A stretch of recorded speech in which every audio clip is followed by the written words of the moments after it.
A midnight federal raid beneath California's wine country has exposed a secret bunker, a hidden $9.8 billion vault, and a political scandal exploding across the nation. The Vineyard slept under a low fog that hadn't lifted since midnight. 240 acres of Cabernet vines, pruned and silent, rolling down toward a service road that didn't appear on any public map. The main house was dark. The guest cottages were dark. The tasting room was dark. Only one light was on, deep beneath the south barrel cellar, in a corridor that the county assessor's office had never been told existed. It had been burning for 11 years. Her name was Renata. She was 46, a harvest season bookkeeper hired through a temp agency out of Napa, and it was her second morning on the property.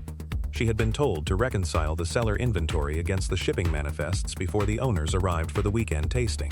She found the first manifest at 6:14 a.m. and noticed something small. A pallet of 2019 Reserve had been shipped to a buyer in Reno on a Tuesday. The cellar log said the same pallet had been bottled the following Thursday. She read it again. She read the date on the bottling log. She read the date on the shipping manifest. She set down her coffee. She did not know it yet, but she had just become the first person outside the system to see it. The case was opened under joint jurisdiction between the FBI's San Francisco field office and the DEA's Western Regional Division, filed as FBI 4471 VC, with parallel referral numbers logged through the U.S. Attorney's Office for the Northern District of California.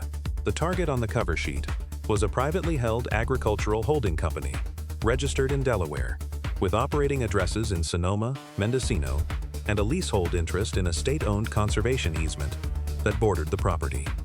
The named individual on the original warrant application was a sitting California governor, identified in the file by full name and party affiliation, with sign-off authority on 3 of the relevant land use waivers. On paper, it was a low-priority financial referral. On paper, the first 3 things that didn't add up came out of the document review in the second week of April. The first was a payroll record listing a security consultant who had been drawing $14,000 a month from the Vineyard's holding company for 9 years. The consultant's social security number traced back to a man who had died in a car accident in Fresno in 2014. The second was an irrigation contract for $847,221.16, paid in full to a company whose only listed asset was a P.O. box in a strip mall in Stockton, between a nail salon and a check-cashing storefront. The third was a wine barrel purchase invoice dated June 11th for 140 French oak barrels delivered to the South Cellar, signed for by an estate manager who, according to her own time card, was in Paris that week and had not returned for 9 more days. 3 small things. Each one, on its own, could be explained. Together, they could not. If you're still here, stay with me. This next part is where investigators stopped sleeping. And if you want more stories the headlines walked past, tap subscribe. Quietly, the way this whole case started. The slow walk inward began on the 4th of May, when a forensic accountant assigned to the case requested the full chain of title on the south parcel. The parcel had been purchased in 2011 through a trust whose beneficiary was listed as a charitable foundation operated by the governor's wife. The purchase price was $4.2 million. The appraised value, 3 months later, was $11.6 million.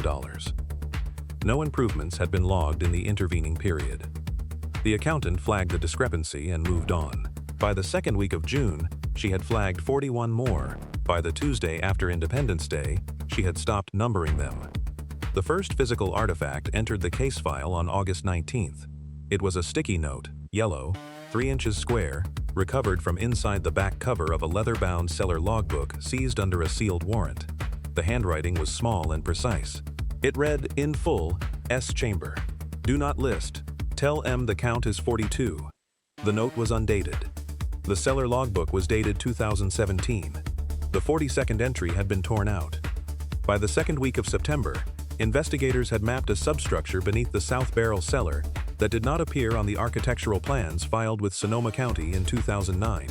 The substructure consisted of 3 reinforced concrete chambers, accessed through a hydraulic door disguised as a wine rack, with ventilation routed through what the original plans described as a secondary drainage system. A subcontractor's invoice for the drainage installation, dated October 2010, was for $2,340,000. The county's stormwater engineer, interviewed later, said the property's drainage needs would not have exceeded $180,000. The remainder, the file noted, had been paid out in 4 installments to a Nevada LLC dissolved 60 days after the final payment cleared. The pre-dawn entry was authorized for the morning of October 14th. 96 agents, drawn from the FBI, the DEA, the IRS Criminal Investigation Division, and a tactical element from the U.S. Marshals Service, staged at a county fairgrounds 11 miles east of the property. They moved in at 4:40 a.m. By 5:12 a.m., the South Chamber had been opened. By the time the warrant was served, agents already knew what they would find. The interesting part was what they didn't expect to find next to it. The inventory log, filed 72 hours later, recorded the following.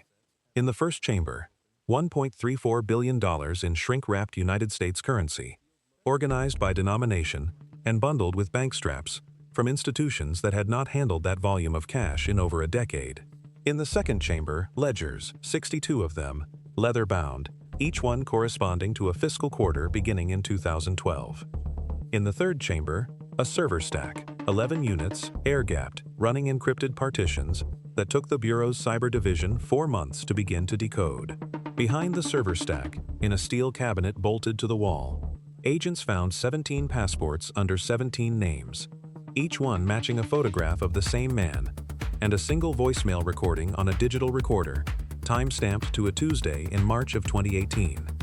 The total estimated value of the operation, once auditors finished tracing the entities, came to $9.8 billion. The man in the passport photographs was not the governor.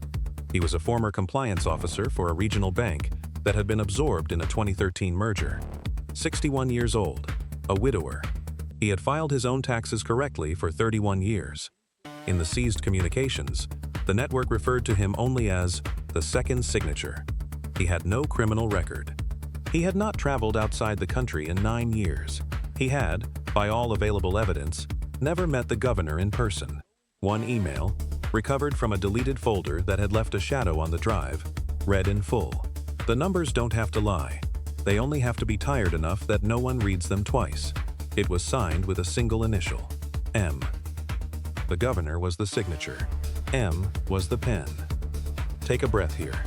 I had to, the first time I read the file, because the next page is where this stops being a fraud case and starts being something the public was never supposed to see. The public version of the resolution was released on a Friday afternoon in late January. 98 arrests across 4 states. Indictments unsealed against Vineyard staff, 2 estate managers, 4 shell company directors, a Sonoma County land use attorney, and a former state agricultural inspector. Charges included money laundering, wire fraud, conspiracy to distribute controlled substances, and structuring. Recovered assets totaled $2.1 billion in seized currency and an estimated $4.7 billion in frozen accounts. The governor was not charged. His office issued a statement expressing shock at what had allegedly occurred on a property he described as a passive investment held through a family trust. The press conference lasted 11 minutes. 3 questions were taken. The case, the U.S. attorney said, was closed. That was the version released to the press. The version inside the file was 42 pages longer. The 42 pages described a template. The same substructure design, 3 chambers, hydraulic access, drainage-coated ventilation, had been documented at 2 other agricultural properties under federal review. One in eastern Oregon, registered to a timber trust. One in southern New Mexico, registered to a pecan orchard cooperative.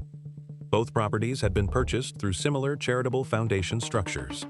Both had been appraised at roughly triple their purchase price within 90 days of acquisition. Both had received expedited land use waivers signed by sitting state officials. The combined estimated throughput of the 3 sites, calculated from the ledger entries, exceeded $34 billion over 11 years. The protector was named on page 19, a deputy assistant administrator within a federal regulatory body whose mandate included oversight of agricultural trust filings and cross-state asset transfers. Clearance level, top secret with compartmented access. The official had signed off on 17 audits of the 3 properties between 2013 and 2023. All 17 had been closed without review. Internal warnings had been filed by junior auditors on 9 separate occasions over 9 months. All 9 had been routed to the same desk. All 9 had been marked resolved. The official's annual disclosure forms listed no financial relationship with any of the entities involved. A separate forensic review of his wife's consulting firm identified $4.1 million in payments from 3 of the shell companies between 2016 and 2022, billed as regulatory advisory services. This was not a failure of the system. The system performed exactly as it had been quietly reconfigured to perform. Her name was Mary. She was 73. Her husband had been a small vineyard operator in the next valley over, a man who had spent 41 years building a label that sold 5,000 cases a year on a good year. In 2019, his property had been condemned under a state agricultural easement program. The condemnation order had been signed by an inspector who would later be named in the indictment. The compensation offered was $312,000. The land's actual value, according to a private appraisal Mary commissioned 2 years later, was $2.8 million. Her husband died in the spring of 2021 of a heart attack in the kitchen of the rental house they had moved into.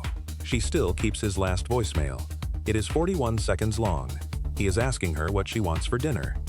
What the file still does not say is who ordered the 17 passports. The man in the photographs has not been located. The voicemail recovered from the steel cabinet has been authenticated but not transcribed for public release. The file describes it only as a 1-minute and 11-second message from a male voice, speaking in measured English, providing what appears to be an instruction. The file does not say who the instruction was given to. The file does not say what the instruction was. And the file does not say why, on the morning of the raid, the south chamber's hydraulic door had already been unlocked from the inside. The 42 pages stop short of an accusation. They stop short of the next name.